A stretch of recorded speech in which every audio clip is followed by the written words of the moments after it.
Larry, did Dewey ever speak about peace as an objective? If so, how? If not, what construct did he prefer when articulating our highest individual and social objectives? Yes, as a matter of fact, he was very active in terms of the effort to outlaw war.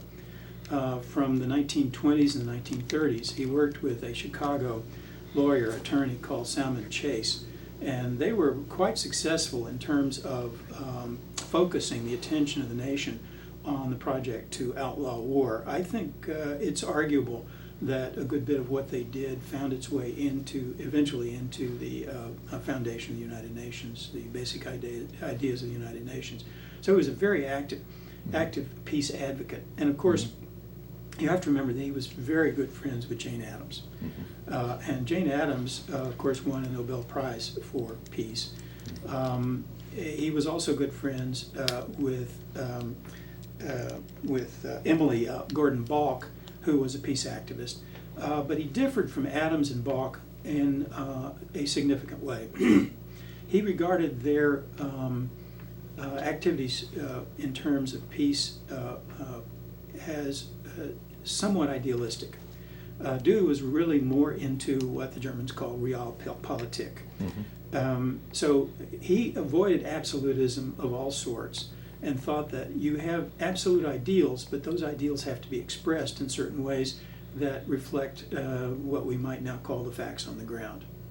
So Dewey was very active in peace work, but at the same time he recognized that there are factors which have to be taken into consideration.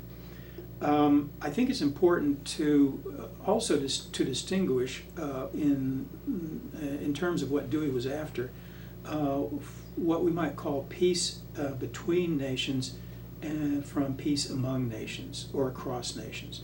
And I find this also in the work of Mr. Ikeda, for instance, and that is that it's not just a matter of nations getting together and saying we're going to be good to each other.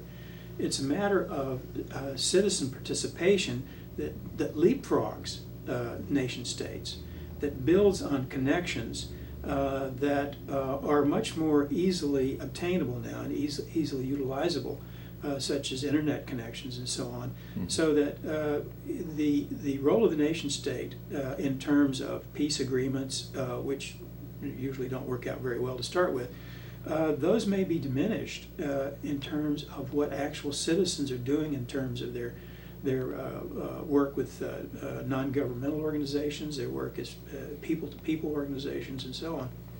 And I think that Dewey would have been very happy to see this kind of move. So yes, Dewey was very interested in peace studies. He associated peace studies with the growth of individuals and community, growth for democracy, growth for education, and he thought that was all of peace. Let me also say that Dewey distinguished between pacifism and passivism.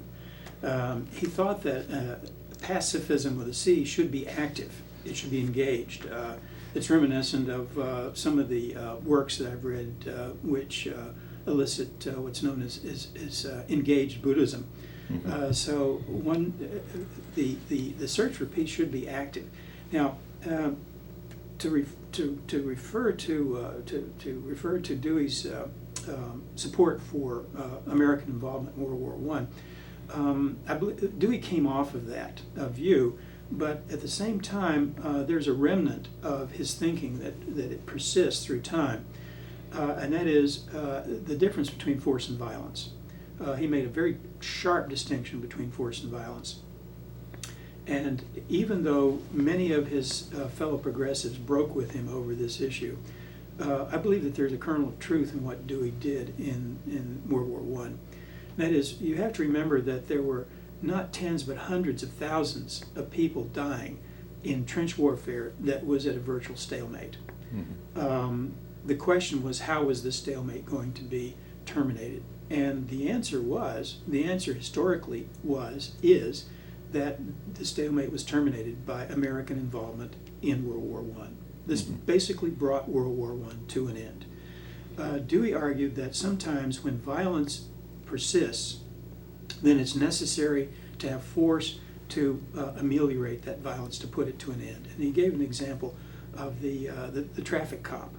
Without the traffic cop, the force that is there potentially in terms of what the traffic cop does, we would have much more violence on our highways. And I believe that's not a bad analogy. Mhm.